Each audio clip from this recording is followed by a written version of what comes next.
Both of these products are really useful, especially in winters. You will want to start by boiling the water first. This bag can hold up to about 1.5 liter. Once you fill it, if the water is a bit too warm for your liking, just adjust it by adding a little bit of regular water, cooler water until it's comfortable. After that, you can use it for smoothing the pain relief or just to keep yourself warm. This bag actually comes with a pre-filled electrothermal water, so there is no need to refill it yourself.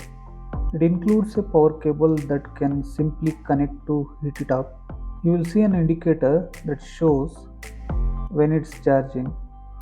When the water is fully heated, you just unplug it, close the lid securely, and it's ready to use. You can use it for warming your hands, relieving the pain, or just staying warm. Let me know your thoughts in the comment, and you will find all the links in the description. Don't forget to subscribe to the channel. Thank you. See you in next one.